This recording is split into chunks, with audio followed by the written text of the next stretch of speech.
Hi everyone, welcome to A Plus Training Solutions.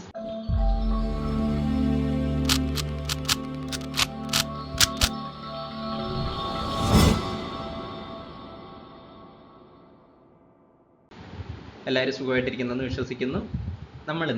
നമ്മൾ ഈ ഒരു വീഡിയോ ചെയ്യുന്നത് എന്ന് വെച്ച് കഴിഞ്ഞാൽ നമ്മൾ ലാസ്റ്റ് ആയിട്ട് ഒരു 30 days പ്ലാൻസിൻ്റെ ഒരു വീഡിയോ ചെയ്തിരുന്നു. സോ നമ്മളിപ്പോൾ ചെയ്യുന്ന ഒരു വീഡിയോ എന്ന് പറയുന്നത് കട്ട് ഓഫ് മാർക്സ്. ഓക്കെ, നമ്മൾ എന്തായാലും ഒരു എക്സാമിനെ അപ്രോച്ച് ചെയ്യാൻ പോവാണ്, അല്ലെങ്കിൽ ഒരു എക്സാം എഴുതാൻ പോവാണ്.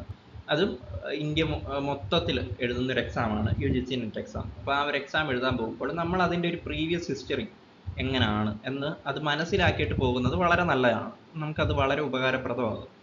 ഓക്കെ, അപ്പം നമ്മൾ ഇന്നത്തെ ഒരു വീഡിയോ ക്ലാസ്സിൽ നമ്മൾ പ്രീവിയസ് ആയിട്ടുള്ള നെറ്റ് എക്സാമിൻ്റെ പ്രീവിയസ് ആയിട്ടുള്ള കട്ട് ഓഫ് മാർക്സ് എത്രത്തോളമാണ് അതൊന്ന് അനലൈസ് ചെയ്യാൻ പോവാം. നമുക്കിപ്പോൾ അറിയാം, നമ്മൾ 2024 ജൂണിൽ ഒരു എക്സാം എഴുതി.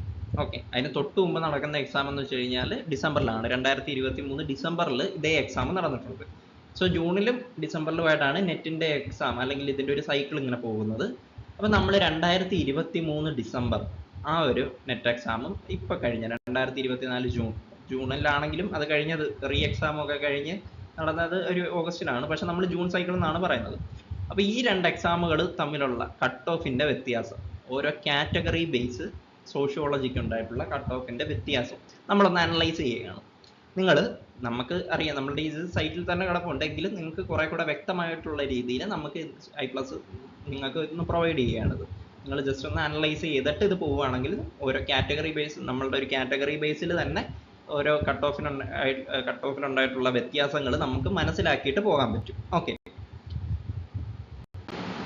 അപ്പോൾ കട്ട് ഓഫ് മാർക്സിൻ്റെ നമ്മളെന്താണ് ഒരു കമ്പാരിസൺ ജസ്റ്റ് നമ്മളൊന്ന് അനലൈസ് ചെയ്യുകയാണ്. ഓക്കെ, 2 വർഷത്തെ അല്ലെങ്കിൽ 2 വർഷത്തെ മീൻസ് കഴിഞ്ഞ രണ്ട് പ്രീവിയസ് ഇയേഴ്സിലെ 2023 ഡിസംബർ സൈക്കിളിലെ 2024 ജൂണിലെ. ഓക്കെ, സോ ആദ്യം നമ്മൾ JRF ഉണ്ടായിട്ടുള്ള ഓരോ കാറ്റഗറി ബേസ് ഉണ്ടായിട്ടുള്ള മാറ്റങ്ങൾ, ടോട്ടൽ കാൻഡിഡേറ്റ്സ് എത്ര പേര് അത് പാസ്സായി എന്നുള്ള കാര്യങ്ങളൊക്കെയാണ് നമ്മൾ നോക്കുന്നത്. JRF. അപ്പോൾ JRFിൻ്റെ കാര്യം നമ്മളറിയാം, നമ്മൾ എന്തായാലും ഒരു എക്സാം എഴുതുമ്പോൾ നമ്മൾ JRFും കൂടെ ചേർത്താണ് എഴുതുന്നത് അല്ലേ. മാക്സിമം ആൾക്കാർ അങ്ങനെയാണ് അപ്ലൈ ചെയ്യുന്നത് തന്നെ. അപ്പോൾ JRF, junior research fellowship, JRF എത്രത്തോളമാണ് കഴിഞ്ഞ 2 വർഷങ്ങളിൽ ഓരോരോ കാറ്റഗറി ബേസിൽ അവരുടെ കട്ട് ഓഫ് അതിൽ വ്യത്യാസം മാറിയിട്ടുണ്ടെന്നുള്ളത്. ഓക്കെ, ഇപ്പോൾ 2024 ജൂണിൽ ഓക്കെ അൺറിസർവ്ഡ് ആയിട്ടുള്ള കാറ്റഗറിയിൽ 204 ടോട്ടൽ. നമുക്കറിയാം 300 നമ്മളുടെ ടോട്ടൽ മാർക്സ്. അതിൽ 204 മാർക്ക് വാങ്ങിച്ചെങ്കിൽ മാത്രമേ അൺറിസർവ്ഡ് ആയിട്ടുള്ള കാറ്റഗറിയിൽ JRF ക്വാളിഫൈ ചെയ്യത്തുള്ളൂ. ഓക്കെ, അങ്ങനെ ക്വാളിഫൈ ചെയ്ത കാൻഡിഡേറ്റ്സ് എത്രയാണ്? ടോട്ടൽ കാൻഡിഡേറ്റ്സ് 75 പേരാണ്. ക്ലിയർ? അപ്പം ടോട്ടൽ കാൻഡിഡേറ്റ്സ് 75 പേരാണ് ഈ പറയുന്ന കഴിഞ്ഞ 2024 ജൂണിൽ സോഷ്യോളജിയിൽ JRF ക്വാളിഫൈ ചെയ്തത്. ഓക്കെ, കട്ട് ഓഫ് എത്രയാണ്? 204. തൊട്ട് മുമ്പത്തെ 2023 ഡിസംബറിലാണെങ്കിൽ കട്ട് ഓഫ് 210 ആണ്. ഓക്കെ, 210 നിന്ന് ഒരു 6 മാർക്സിൻ്റെ വ്യത്യാസമുണ്ട്. ഓക്കെ, ആ ഒരു വ്യത്യാസത്തിൻ്റെ കാര്യം ഞാൻ പിന്നീട് പറയാം. ഇപ്പം 2023 ഡിസംബറിൽ 210 ആണ്. അന്ന് 81 പേര് എന്ത് ചെയ്തു? ക്വാളിഫൈ ചെയ്തിട്ടുണ്ട്. അൺറിസർവ്ഡ് കാറ്റഗറിയിൽ നിന്ന് 81 പേര് ക്വാളിഫൈ ചെയ്തിട്ടുണ്ട്. Okay, next EWS. Okay, EWS എന്ന് പറയുന്നത് എക്കോണമിക്കലി വീക്കർ സെക്ഷൻ. ഓക്കെ, അവരുടെ കട്ട് ഓഫ് 2024 ജൂണിൽ JRFിൻ്റെ കട്ട് ഓഫ് 192 ആയിരുന്നു. ഓക്കെ, അതിൽ 36 പേരാണ് 192 എന്ന് പറയുന്ന ഒരു കട്ട് ഓഫ് അതായത് കടന്ന 36 ടോട്ടൽ കാൻഡിഡേറ്റ്സ് ആണ് EWS കാറ്റഗറിയിൽ നിന്ന് ആ ഒരു കാറ്റഗറി വെച്ച് JRF ക്വാളിഫൈ ചെയ്തത്. ഓക്കെ, അതേസമയം 2023 200 ആയിരുന്നു ഇവരുടെ കട്ട് ഓഫ് EWSൻ്റെ. അത് 19 പേരാണ് ക്വാളിഫൈ ചെയ്തത് EWSൽ നിന്ന് JRF 2023. ഓക്കെ, ഇനി OBC വിഭാഗത്തിൽ കട്ട് ഓഫ് 192 ആണ്.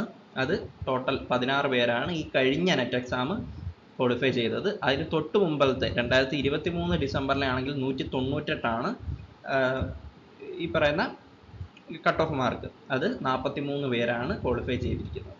ഇനി SC വിഭാഗത്തിൽ 180 ആണ് ഇപ്രാവശ്യത്തെ കട്ട് ഓഫ്.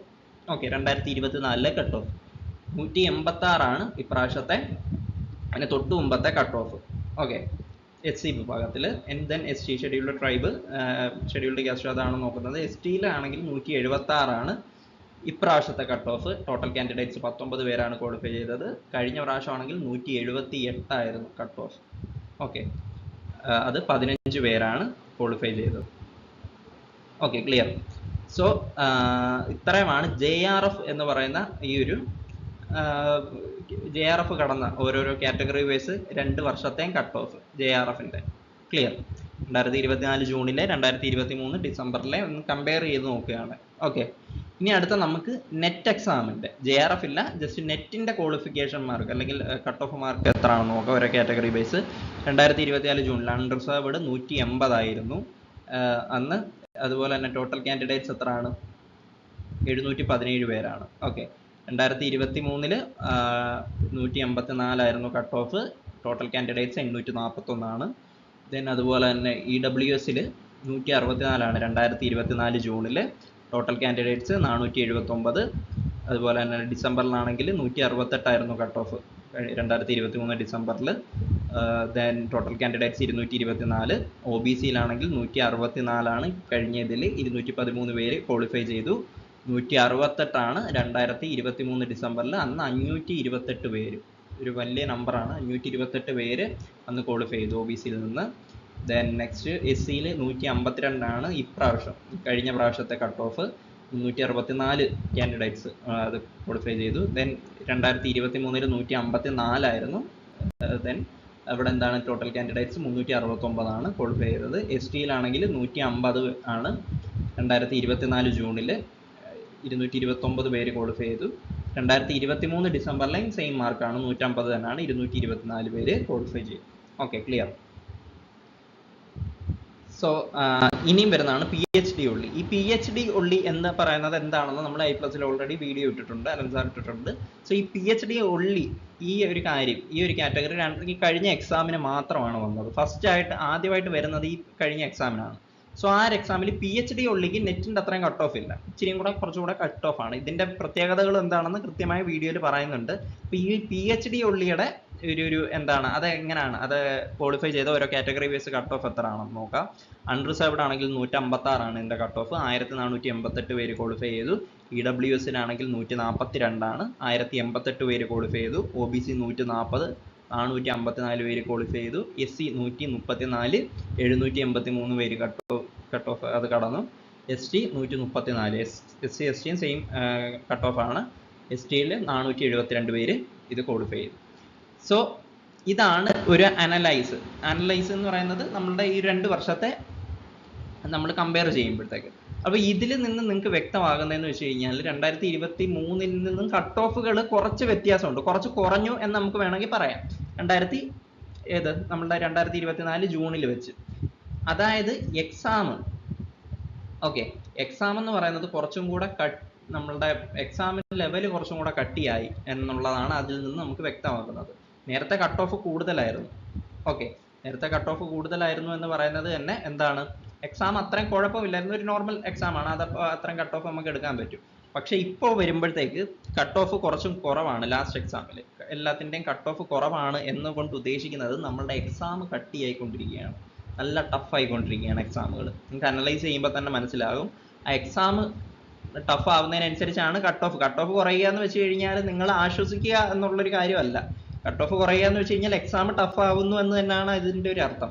സോ ഈ വരുന്ന നെക്സ്റ്റ് ഡിസംബർ എക്സാമിനും cut off may be 2 or 4 അല്ലെങ്കിൽ 2 തൊട്ട് 10 മാർക്സ് വരെ ഇങ്ങനെ വ്യത്യാസം വന്നുകൊണ്ടിരിക്കാം. സോ അത് നിങ്ങൾ മനസ്സിലാക്കുക. കട്ട് ഓഫ് കുറയുക എന്ന് വെച്ച് കഴിഞ്ഞാൽ ഈ എക്സാമിൻ്റെ ഒരു ലെവൽ ഇവർ കൂട്ടി കൊണ്ടുവരിക.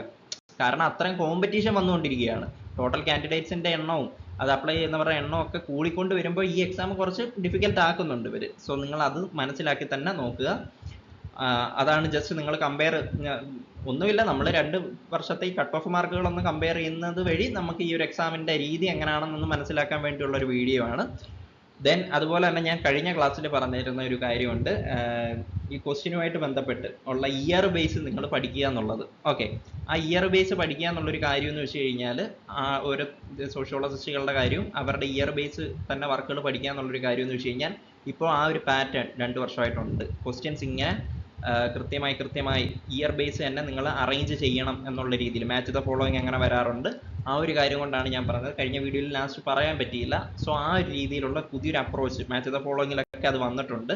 നിങ്ങൾ ഇയർ കൃത്യമായിട്ട് പഠിച്ചു കഴിഞ്ഞാൽ ആ ഒരു ക്വസ്റ്റ്യൻസ് നിങ്ങൾ നല്ല രീതിയിൽ അറ്റൻഡ് ചെയ്യാൻ പറ്റും.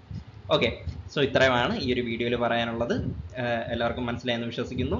Thank you.